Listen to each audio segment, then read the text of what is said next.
मैंने मर्द को उस बेटे की सूरत में देखा है जिसका बाप कैंसर की लास्ट स्टेज पे था और डॉक्टर कहते थे बेटा बस दुआ करो, और वो हाथ जोड़ते पाँव पड़ते कहता था मेरे बाप को बचा लो सर जी।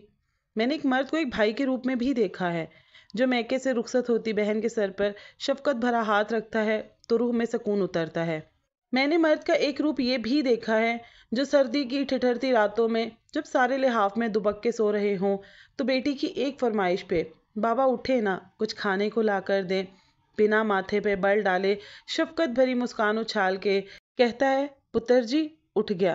गर्ज ये कि मर्द एक अच्छा बाप भाई शोहर है। बेवफा मर्द या औरत नहीं होते। बेवफाई खूबी या यूं कह लें कि बेवफाई एक खामी है जो औरत में भी पाई जा सकती है, मर्दों में भी। और आखिर में एक बात, नामहरम की बेवफाई अल्लाह की तरफ से सज़ा होती है, नाजायज़ मोहब्बतों की। अस्सलामुअलैकुम, कैसे हैं आप सब? उम्मीद करती हूँ खैरियत से होंगे। जहाँ होंगे हिफ्ज़ अमान के साथ होंगे। मैं भी अल्लाह का शुक्र है बिल्कुल ठीक हूँ आपकी दुआ से। और आज जी मैं लालो लाल परी बनने लगी हूँ। अपना रेड ड्रेस मैं प्रेस कर रही थी। ये ड्रेस मैंने छोटी ईद पर बनवाया था और उसके बाद यकीन जाने अभी तक दोबारा तौफीक नहीं हुई कि मैं इसको पहन सकूँ। और उसकी रीज़न ये थी कि ये जो ड्रेस था ना, ये मेरी दर्जन ने पता नहीं अपने नाप का सी दिया था, यानी कि इसकी शर्ट शॉर्ट है। और बकौल मेरी अम्मी के कि मैं तो आलम चन्ना के साथ रेस लगा कर बड़ी हुई हूँ, तो मेरी हाइट ज़्यादा होने की वजह से शॉर्ट शर्ट्स मुझ पर बिल्कुल भी सूट नहीं करती हैं। ऐसे लगता है मैंने किसी का मांग कर सूट पहना हुआ है। लेकिन आज मैंने सोचा कि मैं इसे एक बार फिर ट्राई करती हूँ। हो सकता है इस बार मैं सोनी लग ही जाऊँ, और अगर मैं सोनी ना लगी तो भाई फिर इस सूट पर रुबीना लाजमी काबिज हो जाएगी, क्योंकि वो मुझसे बहुत बार मांग चुकी हुई है कि तुम पहनती ही नहीं हो, प्लीज़ ये ड्रेस मुझे दे दो। लेकिन मैंने भी एक ही बात पर जिद पकड़ी हुई है कि मैंने नहीं देना है। मैं एक बार फिर पहन कर देखूंगी, अगर अच्छा लगेगा तो मैं रख लूंगी, अगर ना अच्छा लगेगा तो तुम्हें दे दूंगी। तो ये जी फुल आपको शर्ट में दिखा रही हूँ। अब ब्राइड का जो रेड ड्रेस होता है ना, उसके ऊपर गोटा कनारी लगती है, नक्शी दबके का काम होता है। अब ये लॉन का सूट था ना, तो मेरी दर्जन को नक्शी दबकी सूट नहीं कह रही होगी, या फिर उनको गोटा कनारी अच्छी नहीं लग रही होगी, तो उन्होंने ढेर सारी लेसेस इस पर लगाई हुई थी। और यहाँ तक कि शर्ट पर छोड़ दें, पूरे दुपट्टे पर भी लगाई हुई थी। तो दुपट्टा भी मैं आप लोगों को दिखा देती हूँ। दुपट्टे पे भी चारों साइडों पर उन्होंने लेस लगाई हुई थी। खैर जी, ये मेरा ड्रेस था और साथ ही मैं अम्मी का भी ड्रेस प्रेस कर रही हूँ। अब हम लोगों ने कल भाभी को कॉल करके कहा था कि आपने हमारे घर आना है, हम लोगों ने यासीन पढ़ानी है। यासीन के लिए सिर्फ हम ही घर वाले बैठते हैं, हम लोग और लोगों को नहीं बुलाते हैं।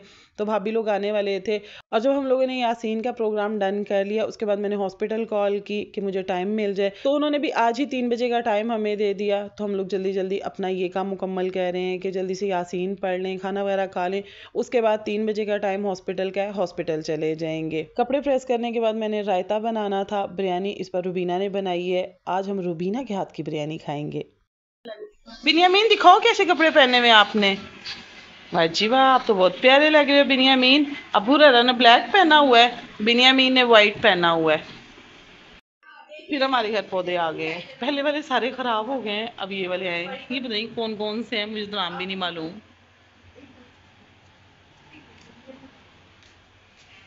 भाई इस बार हमारे घर पौधे आए हैं, दुआ करें ये सलामत रहें। जो लास्ट टाइम मंगवाए थे ना, सारे टुंडे मुंडे हो गए थे। मुझे जिसने जो तरीका बताया ना कि इन पौधों के साथ ऐसे करें ये ठीक रहेंगे, मैंने सारे एक्सपेरिमेंट्स किए लेकिन फिर भी फ़ायदा कोई नहीं हुआ। तो खैर जी, इस बार देखते हैं कितने टाइम तक ये रहते हैं। और यहाँ पर जी मैं रायता बनाने लगी थी।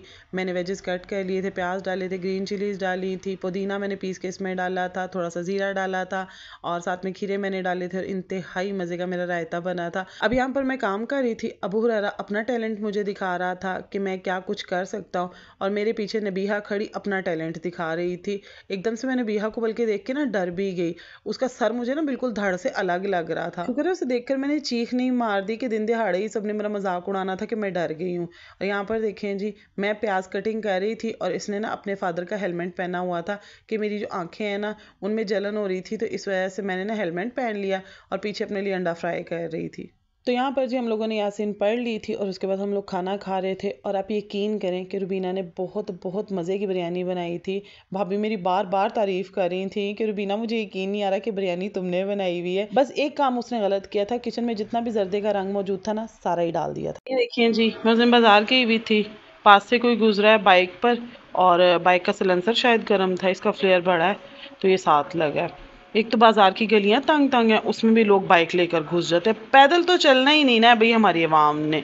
ये भी नहीं कि बाइक पे कोई औरत थी जिसे चला नहीं जा रहा था, बच्चा था जिसे नहीं चला जा रहा था, या उसके पास कोई सामान था जो वो बेचारा नहीं लेके जा सकता था, एवं मुस्टंडों की तरह जा रहा था। और ये देखें उसकी सलेंसर के साथ लगा और मुझे पता ही नहीं चला। ये घर आई है तो पता चला। लेकिन ये वाला बाया मैं ज़ाया नहीं करूँगी, इसको मैं जो है ना वो रफू करवा लूँगी। बाहर आते जाते पहन लूँगी। ये है कि कहीं कोई किसी के घर जाते वक्त तो नहीं, लेकिन जैसे मैं कभी बाहर निकलती हूँ बाज़ार के लिए या बच्चों के लिए, तो या कभी सब्ज़ी वगैरह लेने या कुछ ग्रॉसरी स्टोर से लेने के लिए, तब मैं पहनूंगी। या इसको मैं रफू करवा लूँगी, या इसके ऊपर मैं कोई गोल्डन कलर का पैच लेके ना वो इसके ऊपर मैं लगवा लूँगी। अभी हॉस्पिटल तो खैर मैं ये नहीं पहन के जा सकती, बुरा लगेगा। अभी मैं चेंज करती हूँ इसको। सब लोग चले भी गए हुए हैं, 3 बजे का टाइम हमें दिया हुआ था और 3:15 हो चुके हुए हैं। तो बस असर की नमाज़ अदा करती हूँ और ये चेंज करके जाते हैं। अच्छा, आप लोगों से मुझे एक बहुत इम्पोर्टेंट टॉपिक है जिस पर बात भी करनी है। अभी कुछ दिन पहले इंडिया में एक डॉक्टर का वाक़या हुआ था, मैं नाम नहीं लूँगी। जब उस वाक़े का लोगों को पता चला तो लोग बहुत दुखी हुए, आवाज़ भी उठाई गई, डिफरेंट चैनल्स पर भी उसके लिए बात की गई। अब बदकिस्मती से हम जिस माशरे में रह रहे हैं ना, वहाँ पर आए रोज़ इस तरह के वाक़यात हो रहे हैं। कुछ वाक़यात रिपोर्ट हो जाते हैं, कुछ नहीं होते हैं। लाहौर में एक कॉलेज में एक फ़र्स्ट ईयर की बच्ची के साथ ये गलीज़ अमल किया गया है। जंगल का कानून है कि शेर किसी भी जानवर का जब शिकार करता है ना, तो बाकी जानवर बेबसी से देखते हैं या भाग जाते हैं। लेकिन इंसानी मुआशरे में किसी इंसान के साथ अगर ज्यादती हो तो बाकी लोग आवाज़ उठाते हैं। अब हुआ कुछ यूं है कि Punjab group of colleges Lahore के एक कैंपस में एक स्टूडेंट लड़की से सिक्योरिटी गार्ड की ज्यादती की खबर सामने आई है। लड़की इस वक्त आईसीयू में है और ये बात भी सामने आई है कि ज्यादती किसी बड़े शख्स ने की है। बड़े शख्स ने मतलब किसी बड़े ओहदे वाले इंसान ने की है और नाम सिक्योरिटी गार्ड पर डाला जा रहा है। अब पंजाब कॉलेज की जो स्टूडेंट्स हैं वो एहतजाज कर रही हैं, पुलिस उन्हें मार रही है।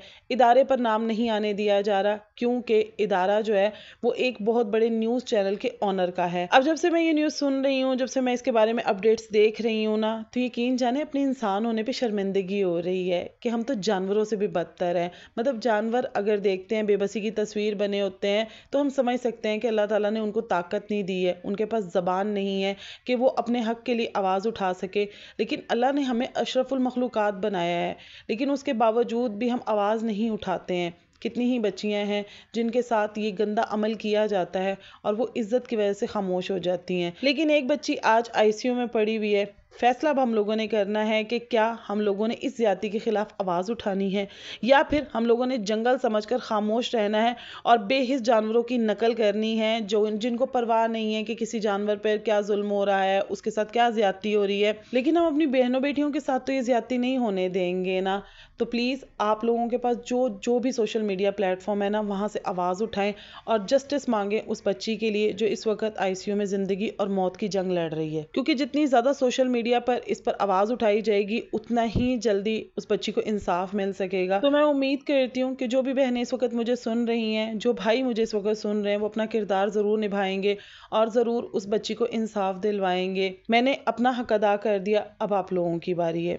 तो बस ये अपने व्लॉग का भी यहीं पे एंड करती हूँ। मिलती हूँ आप लोगों से नेक्स्ट वीडियो में। अपना बहुत सा ख्याल रखिएगा, मुझे भी अपनी दुआओं में याद रखिएगा और वीडियो को लाइक कर दीजिएगा। और चैनल को अगर अभी तक सब्सक्राइब नहीं किया है तो चैनल को भी सब्सक्राइब कर दें और साथ लगे बेल आइकन को भी प्रेस कर दें। अल्लाह हाफिज़।